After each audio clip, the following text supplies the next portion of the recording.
ஆதித்யாய சோமாய மங்களாய புதாய ச குரு சுக்ர சனிபியஸ்ச ராகவே கேதவே நமோ நமஹ.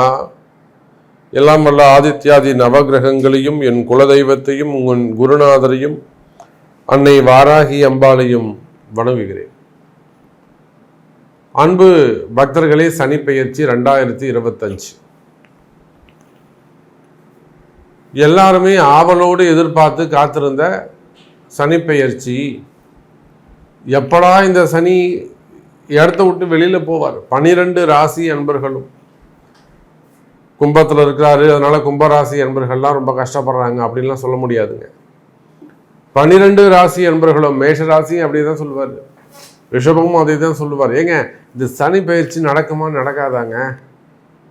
நடக்குமா நடக்காதா சாமி? என்ன சாமி அவர் அங்கேயே உட்காந்துருக்காரு அப்படின்னு ரொம்ப ஒரு மனவேதனையோடு எப்படா இந்த சனி கொஞ்சம் நல்லது செய்வார், நல்லது நல்ல இடத்துக்கு மாறுவார். தன்னுடைய சொந்த வீட்டில் சனி பகவான் கடந்த காலங்களில் உட்கார்ந்த காரணத்தினாலே ரொம்ப ஸ்ட்ராங்கான கலகங்கள், உலகம் முழுவதும் போர் பதற்றங்கள். சனி பகவான் திரிகோண வீட்டில் போய் உட்கார்ந்ததுனால சனி பகவானுக்கு நிறைய பவர், எக்கச்சக்கமான அதிகாரம் கிடைச்சி போச்சு. அந்த அதிகாரம் கிடைச்சதன் விளைவு ஏதோ நம்ம பாரத நாடு ஒரு ஆன்மீக பூமியாக போனதால் நாம் தப்பிச்சோம். அங்கங்கே யாகங்கள் வேதங்கள் இதெல்லாம் வரதால நம்ம தப்பிச்சோம். இது இல்லாத மேற்கிந்திய நாடுகள் பூரா என்ன ஆச்சுங்க? யுத்தமாக நடந்துக்கிட்டு இருக்கு. ஹமாஸ் போர் பார்க்குறீங்க, இஸ்ரேல் போர் பார்க்குறீங்க, உக்ரைன் ரஷ்யா போர் பார்க்குறீங்க, அப்போ அமெரிக்காவுடைய பொருளாதாரத்தை பார்க்குறீங்க. இதெல்லாம் காரணம் என்னென்னா, சனி பகவான் அந்த திரிகோண வீட்டில் உட்காந்தாலும் அவருக்கு அதிகமான பவர் கிடைச்சி போச்சு. அவரை கண்ட்ரோல் பண்ணுறதுக்கு குரு ஏதாவது கிட்ட இருந்து பார்த்தாருன்னா அவர் கொஞ்சம் கண்ட்ரோல் பண்ணுவார். குருவுக்கும் வாய்ப்பு இல்லாமல் போயிடுச்சு, தன்னிச்சு செயல்பட ஆரம்பிச்சிட்டாரு. அப்போ ஒரு ராசின்னு இல்லைங்க, 12 ராசி அன்பர்களுமே கடந்த 2.5 ஆண்டுகளாக பலவிதமான துன்பங்களை மாட்டிக்கிட்டாங்க. இன்னும் கூட சொல்லப்போனால் எனக்கு அதெல்லாம் ஒன்றுமே இல்லை சாமி, சனியாவது பயிற்சியாவது கவனிப்போங்க அப்படின்னு ரொம்ப அலட்சியமாக அதட்டலாக உதாசீனமாக பேசிய அரசியல் தலைவர்கள் கூட இந்த சனி பயிற்சி கிட்ட வரும்போது கிட்ட சிக்கல் போய் மாட்டிக்கிட்டாங்க. ஒரு அரசியல் தலைவர்லாம் சொல்லுவார், யோ போயா கம்முன்னு, அதெல்லாம் ஒன்றுமே கிடையாது அப்படின்னு ரொம்ப அலட்சியமாக சொல்லுவார். அவங்க அசிஸ்டண்ட் கிட்ட, பிஏ கிட்ட சொல்லுவாங்க. நம்ம போய் பார்க்கும்போது, சாமி கம்முன்னு இருங்க சாமி அப்படின்வார். அந்த மாதிரி அரசியல் தலைவர்களுக்கு கூட கடைசி நேரத்தில் சனி வெளியில் போகும்போது சிக்கலில் போய் மாட்டி விட்டார். சாமி உண்மையிலே நீ சொன்ன சனி இருக்கார் போல இருக்க அப்படின்னு அவங்க கூட யார் அதெல்லாம் கிடையாது போயா அப்படின்னு சொன்னாங்களோ அவங்களே கூட சனி பயிற்சி நெருங்குகின்ற சமயத்தில், சாமி நீ சொன்ன சனி இருக்கார் போல இருக்க, வேலை செய்கிறார் போல இருக்க அப்படின்னு நம்பாதவர்களை கூட நம்ப வைத்து விட்டார் இந்த சனி பகவான். அப்பேற்பட்ட சனி பயிற்சி பலவிதமான கஷ்டங்கள், தொழில் பிஸ்னஸ் ஆகட்டும், மெயினாக நாட்டு நடப்பு, பொருளாதாரம், அரசியல் அமைப்பு, அரசாங்கம், அரசியல் தலைவர்கள், இன்னொரு பக்கம் சினிமா துறை, அதே போல் மெயினாக பொருளாதாரம், விவசாயம், எல்லா சப்ஜெக்டிலையும் மெயினாக கலகங்கள், ஒரு பெரிய மனக்குழப்பம். அதே போல் எந்த வேலையுமே நடக்காமல் மந்தமாக இருப்பது.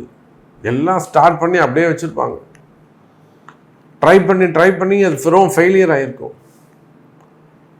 அப்போது 12 ராசி அன்பர்களும் ஆவலோடு எதிர்பார்த்த சனி பயிற்சி நடக்க போகுது.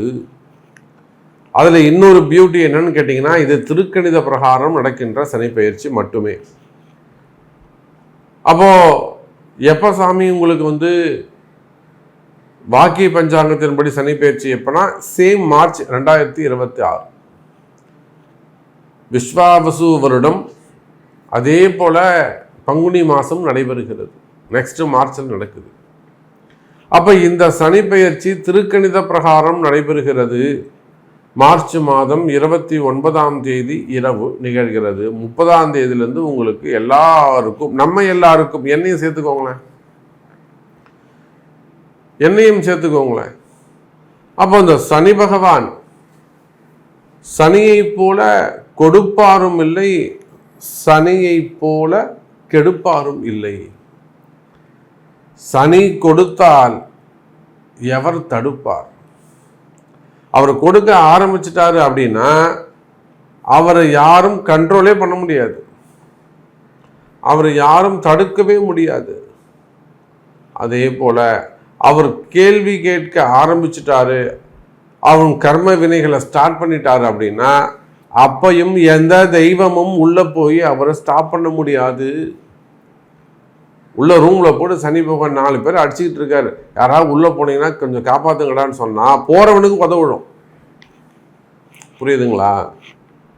அப்போ அதே போல ஒருவருடைய கர்மாவை சனி பகவான் அந்த ஃபைலை கையில எடுத்துட்டாருன்னா எந்த தெய்வமும் கிட்ட போய் சப்போர்ட்டுக்கு போக முடியாது. அவர் என்ன நினைக்கிறாரோ அதுதான். அந்த அளவுக்கு நன்மை தீமைகளை கலந்து செய்யக்கூடிய நம்முடைய சனி பகவான் அற்புதமான இடத்துக்கு மீன ராசிக்கு செல்கிறார். இதனால நல்லதுதான் உலகத்துக்கும் பிரபஞ்சத்திற்கும் நாட்டிற்கும் பொதுவாகவே உலகம் முழுவதுக்குமே கூட நன்மை நடக்க போகுது. நிச்சயமா உக்ரைன் போர் ஸ்டாப் ஆகும். நீங்க வேணா எழுதி வச்சுக்கோங்க, இந்த ஆகஸ்ட் மாதம் அல்லது செப்டம்பர் மாதம் உக்ரைன் போர் ஸ்டாப் ஆயிடும். ஹமாஸ் இஸ்ரேல் போர் கூட சமாதானத்திற்கு வருவதற்கு வாய்ப்புகள் உண்டு. ஆகஸ்ட் மாதம் ஒரு நல்லது நடக்க போகுது. ஏன்னா அந்த சனி பகவான் குருவுடைய வீட்டுக்கு போறாரு. அங்க போன உடனே அந்த வீட்டின் தன்மைக்கு ஏற்ப இவரு மனசு மாறிடும். புரியுதா? யாரோ நல்லவங்க வீட்டில் போய் உட்காரும் போது அந்த சுச்சுவேஷனுக்கு ஏற்ற மாதிரி அந்த யார் போய் உட்கார்றாங்களோ அவங்க மனசு மாறிடும். அப்போ இத்தனை நாளாக கும்பத்தில் உட்கார்ந்தாரு, அவர் வீடாக இருந்தது, அதுக்கேற்ற மாதிரி சூழ்நிலை இருந்தது. இப்போ போகிறது குருவுடைய வீடு, குருவும் கேந்திரத்தில் போய் உட்கார போகிறார், புதனுடைய வீட்டில் போய் உட்கார போகிறாரு. நல்லா ஜம்முன்னு சனியும் குருவும் கேந்திரத்தில், 2 கேந்திரத்திலையும் சாமிங்க இருக்க போகிறாங்க, தெய்வங்கள் இருக்க போகுது, அரசாட்சி செய்ய போகிறாங்க, அரசியல் மாற்றங்கள் நிகழப்போகுது, நிறைய அரசியல் மாற்றங்கள் நிகழப்போகுது. பாரத தேசம் மட்டும் அல்லாது உலகம் முழுவதுமே கூட மேன்மை அடைய போகிறது. ஸோ நிறைய சப்ஜெக்ட், நிறைய விஷயங்கள் நம்ம பேசிக்கிட்டே போகலாம். அப்புறம் இதுவே இன்ட்ரொடக்ஷனே ஒரு பெரிய வீடியோவாக போயிடும். வாருங்கள் நண்பர்களே, உங்கள் ராசிக்கு இந்த சனி பகவான் என்ன செய்ய போகிறார் அப்படிங்கிறத பார்த்துடுவோம். அன்பார்ந்த சிம்ம ராசி அன்பர்களே, சனி பெயர்ச்சி. முதல்ல சிம்ம ராசி அன்பர்களே, இந்த சனி பெயர்ச்சிக்காக அற்புதமான முறையில் ஒரு சனி பெயர்ச்சி ஹோமம் நடைபெறுகிறது, பரிகார ஹோமம். உங்களுக்கு வாய்ப்பு இருக்குமேயானால் தேவையெனில் நீங்கள் அதில் பங்கு பெறலாம். சிம்ம ராசி அன்பர்களே, இந்த சனி பெயர்ச்சி ரொம்ப ரொம்ப முக்கியம். நேற்று வரையில் உங்களுக்கு கண்டக சனியாக இருந்தது. கண்டக சனியே சிம்மராசிக்கு நிறைய பேருக்கு வச்சு செஞ்சது. பேர், புகழ், வீண்பழி, அவமானம், எதிர்பார்க்காத திடீர் பிரச்சனைகள். ஒரு பக்கம் வெற்றி வரும், ஒரு பக்கம் நினைச்சதெல்லாம் நடக்கும். இப்படி வெற்றிலாம் வந்து வாங்க வாங்க உட்காருங்க அப்படின்னு சொல்லிட்டு இந்த பக்கம் திரும்புறதுக்குள்ள பெரிய பிரச்சனை வந்து உட்காந்துருக்கும். கழுத்து இந்த பக்கம் திரும்பி வாங்க வாங்கன்னு அந்த வெற்றியை வரவேற்று இப்படி திரும்ப அந்த பக்கம் திரும்பினாக்க பெரிய பிரச்சனை ஒன்று உட்காந்துருக்கும். எப்போ? இது கண்டகச்சனி, சனி 7ஆம் இடத்தில் இருந்தபோது. பெரிய பெரிய தலைவர்கள், நமக்கு தெரிஞ்சு பெரிய ஒரு அரசியல் தலைவர், மிகப்பெரிய பொறுப்புல இருக்கக்கூடியவர், அவருக்கு மேல பொறுப்பே இல்லை, அதுக்கு மேல உயர்ந்த பதவிகள் இல்லை. அண்டை மாநிலங்கள்ல இருக்கக்கூடிய முதல்வர்கள் அப்படி கூட வச்சுப்போம், பக்கத்து மாநிலங்கள்ல இருக்கக்கூடிய முதல்வர்கள், முன்னாள் முதல்வர்கள் கூட வச்சுப்போம். அப்போ எதுக்காக சொல்றேன்னா, எடுத்த உடனே நம்ம உயர்ந்தவர்களை பற்றி பேசுறோம்னு அர்த்தம் கிடையாது. ஒரு நாட்டுக்கு தேசத்துக்கு ராஜாவாக இருக்கிறாங்கன்னா அப்போ அவங்க ஜாதகம் எவ்வளோ உயர்ந்த ஜாதகமாக இருக்கணும், அவங்க ஜாதகத்தில் எவ்வளோ யோக பலன்கள் இருக்கணும், எத்தனை கிரகங்கள் யோகமாக இருக்கணும். அப்போ தானே அவங்க அந்த ராஜா பதவிங்கிற உட்கார முடியும். அப்பேற்பட்ட கிரக அமைப்புகள் உள்ள கிரகங்கள் அந்த பதவிகளை கொடுத்தாலும் சனி பகவான் தன்னுடைய வேலையை செய்வார் அப்படிங்கிறதுக்கு ஒரு உதாரணத்துக்காக சொல்கிறேன். இப்போ நாட்டுக்கே ராஜாவானாலும் அவர்களுக்கும் துன்பம் இருக்கும்போது சாதாரண சக மனிதனுக்கு இந்த சனி பகவான் என்ன செய்வார்? இதைத்தான் நீங்கள் சிந்தித்து பார்க்க வேண்டும் சிம்ம ராசி அன்பர்களே. அப்போ கண்டகச்சனி ஒரு பக்கம் வீண்பழி அவமானங்கள், வெளியில சொல்ல முடியாத கஷ்டங்கள், வாய் திறந்து வெளியில பேச முடியாது அந்த அளவுக்கு ஒரு குடும்ப பிரச்சனைகளாக இருக்கலாம், வெளி பிரச்சனைகளாக இருக்கலாம், பணங்காசு பிரச்சனைகளாக இருக்கலாம், கூட இருந்தவங்களால நியர்பையா கூட இருந்தவங்களால வந்த பிரச்சனைகளாக இருக்கலாம், அவங்க செய்த சிறு சிறு தவறுகள் அதனால ஒரு மிகப்பெரிய பிரச்சனைகள் ஏற்பட்டு இருக்கலாம், தெய்வ வழிபாடு குற்றங்கள், அப்போ குடும்ப பிரச்சனைகள், பிள்ளைகளால் வந்தது, பெண்களால் வந்தது, மனைவி கணவனால் வந்தது, அதே போல் தொழில் பிரச்சனைகள். அப்போ இந்த 7ஆம் இடத்துல சனி இருந்த வரையிலும் கண்டக சனியாகவே அது நித்திய கண்டம் பூர்ண ஆயுசு. இன்னைக்கு என்ன நடக்கும்னு தெரியாது, நடந்தாதான் உறுதியாகும், நடந்தாதான் உறுதியாகும். அதை போல இன்னைக்கு என்ன நடக்கும்னு தெரியாத வகையிலே இருந்து வந்த எனதருமை சிம்ம ராசி அன்பர்களே, இனி வரும் காலங்களில் என்ன ஆரம்பங்க? அஷ்டம சனி ஆரம்பம். அஷ்டம சனின்னா அவ்வளோ பெரிய கஷ்டத்தையாக கொடுக்கும் சாமி அப்படின்னா உங்களுக்கு பக்கத்து வீட்டில் போய் கேட்டுவாங்க. உங்களுக்கு முன்னாடி ஒரு வீடு இருக்குல்ல, கடகம், அவங்கள்ட்ட போய் பேசிட்டு வாங்களேன், 5 நிமிஷம் பேசிட்டு வாங்களேன். சரிங்க சார் நான் கிளம்புறேன்னு எழுந்து வந்துடுவீங்க. அப்போ சிம்ம ராசி என்பர்களே, இந்த சனி பெயர்ச்சியால் உங்களுக்கு என்ன ஆரம்பங்க? அஷ்டம சனி ஆரம்பம் சார். அதோடு மட்டுமல்ல, இன்னொரு பக்கம் ராகுவும் உங்களை பார்க்க போறாரு. ராசியில் கேது மிக மிக கவனம் தேவை எனதருமை சிம்ம ராசி என்பர்களே. அப்போ ஒரு பக்கம் அஷ்டம சனி, இன்னொரு பக்கம் ராசியில கேது, இன்னொரு பக்கம் ராகு, அதே போல குரு மட்டும் உங்களுக்கு சப்போர்ட்டா இருக்க போகுது. இந்த பிளானட்ஸ்லாம் மாற்றி அமைஞ்சாலுமே கூட சிம்மத்துக்கு மிகப்பெரிய பலம் என்னன்னு கேட்டிங்கன்னா, குரு ஒரு நல்ல சுபத்துவமான இடத்துல 3-11 அமைவது சிம்மத்துக்கு ஒரு சப்போர்ட்டாக அமைகிறது.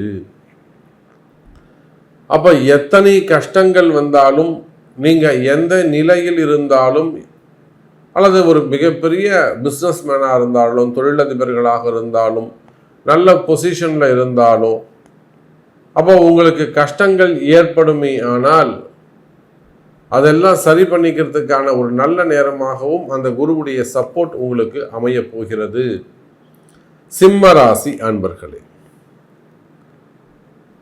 அப்ப இந்த சனி பெயர்ச்சியை பொறுத்தவரையில், என்னை பொறுத்தவரையிலும் சிம்ம ராசிக்கு ஒரு 70% சிம்ம ராசிக்கு சிறப்பாக உள்ளது. ஒரு 70% சிம்ம ராசிக்கு நல்ல முறையில் அமைகிறது. ஆனாலுமே கூட சற்று கவனமாக இருந்து கொள்வது சிறப்பை தரக்கூடியதாக இருக்கும் எனதருமை சிம்ம ராசி அன்பர்களே. இன்னும் கூட சொல்ல வேண்டும் என்று சொன்னால், நீங்க எந்த தொழில் செய்பவராக இருந்தாலும் சரிதான், எனி பிஸ்னஸ், நீங்கள் எந்த தொழில் செய்பவராக இருந்தாலும் சரிதான், சிம்ம ராசி என்பர்களே, தொழில் அமைப்புகள் எல்லாம் புதுசாக முதலீடு போகிறது, இன்வெஸ்ட்மெண்ட் பண்ணுறது, நியூ பிஸ்னஸ் ஸ்டார்ட் பண்ணுறது, ஸ்டார்ட் அப் பிஸ்னஸ் பண்ணுறது, ஏதாவது புதிய பிஸ்னஸ் நீங்கள் செய்வதாக இருந்தால் ஒரு வார்த்தை என்னிடத்துல கேட்டு செய்வது சிறப்பு. சாமி நான் இதை ஸ்டார்ட் பண்ணலாமா, ஆனால் ஒன்றுமே இல்லைங்க, உங்கள்கிட்ட ஒரு சேமிப்பு இருக்குது, சாமி கடவுள் கொடுத்த பணம், அது தெய்வம் ஒரு கால நேரம் உங்களுக்கு ஒரு பணத்தை கொடுத்து உதவி செய்யுது. அதை நீங்கள் ஒரு இடத்துல இன்வெஸ்ட் பண்ணுறீங்களா, ஒருத்தரை நம்பி கொடுக்குறீங்க, ஒரு பெரிய ஒரு இடத்துல அவங்களோட ஒரு பெரியவங்கள்ட்ட நம்பிக்கையாக கொடுக்குறீங்க, வெளிநாடுகளில் கொடுக்குறீங்கன்னு வச்சுப்போமே. சார் நான் இப்போ இந்த பணத்தை வெளிநாடு கொடுக்கலாமா, இது அங்கே சேஃப்டியாக இருக்குமா, நமக்கு திரும்ப கிடைக்குமா, நம்பிக்கையாக இருக்குமா, இதெல்லாம் நீங்கள் அனலைஸ் பண்ணி ஒரு அட்வைஸ் கேட்டு அதுக்கப்புறம் அதை நீங்கள் இன்வெஸ்ட் பண்ணுறது கொடுப்பது சிறப்பு. ஏன்னா குருவி சேர்க்குற மாதிரி ரொம்ப கஷ்டப்பட்டு அந்த பணத்தை சேர்த்துருப்பீங்க. அதை கொண்டு போய் நான் பிஸ்னஸ் ஸ்டார்ட் பண்ணுறேன், தொழில் தொடங்குறேன், அல்லது நம்பிக்கையை இவங்கள்ட்ட ஒரு கொடுத்து வைக்கிறேன் அப்படின்னு சொல்லிட்டு அவசரப்பட்டு கொடுக்கக்கூடாது. அப்போ தொழில் அமைப்புகளிலே மிகுந்த கவனம் தேவை எனதருமை சிம்ம ராசி அன்பர்களே. அதே போலத்தான் உடல்நிலை ஆரோக்கியம். இந்த உடல்நிலை ஆரோக்கியத்தை பொறுத்தவரையிலே எனதருமை சிம்ம ராசி அன்பர்களே சிறப்பானதாக இருக்கும். சிறு சிறு ஆப்ரேஷன்ஸ் செய்து கொள்வது நன்மை. உங்களுக்கு இதேன்னு ஒரு உடம்பு ஹெல்த் இஷ்யூஸ் இருக்குது, உடம்பு சரியில்லாமல் இருக்குன்னா நிச்சயமாக ஒரு ஆப்ரேஷன்ஸ் செய்து கொள்வது, சின்ன சின்ன ஆப்ரேஷன்ஸ் செய்து கொள்வது சிறப்பை தரக்கூடியதாக இருக்கும் எனதருமை சிம்ம ராசி அன்பர்கள். அப்படி இல்லை, ரொம்ப நாளாக உடம்பு முடியாமல் இருக்குது, ரொம்ப நாளாக உடம்பு சரியில்லாமல் இருக்குது, ஸ்ட்ரோக் வந்திருக்கு, அல்லது பிள்ளைகளுக்கான சின்ன சின்ன பசங்களுக்கான ஆட்டிசம் ப்ராப்ளம் இருக்குது, அதெல்லாம் சின்ன சின்ன பரிகாரங்கள் மூலமாக சரி செய்து கொள்வது சிறப்பு. நிறைய பசங்கள் நம்ம பார்க்குறோம், ஆட்டிசம் ப்ராப்ளம் பார்க்குறோம், அதில் சின்ன சின்ன குறைகள் இருக்கும், அதெல்லாம் அந்த சின்ன பரிகாரங்கள் அது மூலம் அந்த குழந்தைங்களை நல்ல முறையில் கொண்டு வர முடியும். நம்பிக்கையாக இருங்கள் சிம்ம ராசி அன்பர்களே. அதே போல் பெரியவங்களுக்கான ஹெல்த் இஷ்யூஸ், நல்லா இருந்த உடம்பு சாமி இப்படி ஆயிடுச்சு, ஒரு ஹார்ட் ப்ராப்ளமாக இருக்கலாம், பிபியாக இருக்கலாம், அல்லது சம்திங் கேன்சரு, அப்படிலாம் முட்டி வலிகள் தொடர்ந்து வலிச்சுக்கிட்டே இருக்கிறது, வயிறு சம்பந்தப்பட்ட பிரச்சனைகள், பிளட் ரிலேட்டட் ப்ராப்ளம், மனசில் இருக்கக்கூடிய பயம், மரண பயங்கள், ஏதாவது நடந்துருமோ அப்படிங்கிற மரண பயங்கள், மனசில் இருக்கக்கூடிய பயம், மனக்குழப்பம், இவை எல்லாமும் விலகுவதற்கு சரியாவதற்கு வாய்ப்புகள் உண்டு எனதருமை சிம்ம ராசி அன்பர்களே. அப்போ உடல்நிலை ஆரோக்கியம் அதிகரிக்கும். அதே போல வேலை வாய்ப்புகளில் நிறைய மாற்றங்கள் நிகழப்போகுது. என்னை கேட்காம நீங்கள் யாரும் வேலையை விடக்கூடாது சிம்ம ராசி என்பர்களே. அது சின்ன வேலையோ பெரிய வேலையோ, 10,000 ரூபாயோ 15,000 ரூபாயோ 50 லட்சம் ரூபாயோ, என்னை கேட்காம நீங்கள் வேலையை விடக்கூடாது. நான் என்னுடைய கிளைண்ட்ஸுக்கு, என்னுடைய பக்தர்களுக்கு நான் சொல்லக்கூடியது அதுதான். நான் ஸ்ட்ராங்காக சொல்லுவேன், என்னை கேட்காம நீ அந்த கம்பெனியை விட்டு வெளியே வரக்கூடாது, சரியா சொல்லி வைப்பேன். அது பொம்பளை பசங்களானாலும் ஆம்பளை பசங்களானாலும். வேலையை மிகுந்த எச்சரிக்கையோடு கையாளுவது மிக முக்கியம். அங்கே நிறைய ட்ரபிள்ஸ் இருக்கும், எனக்கு தெரியும்.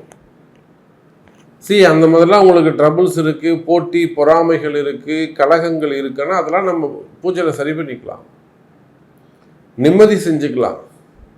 ஆனால் இடமாற்றங்கள் நிறைய உண்டு, நிகழும். காலம் தன் கடமையை செய்யும். அப்போ வேலையில செய்யற வேலையில சற்று கவனம் தேவை சிம்ம ராசி அன்பர்களே.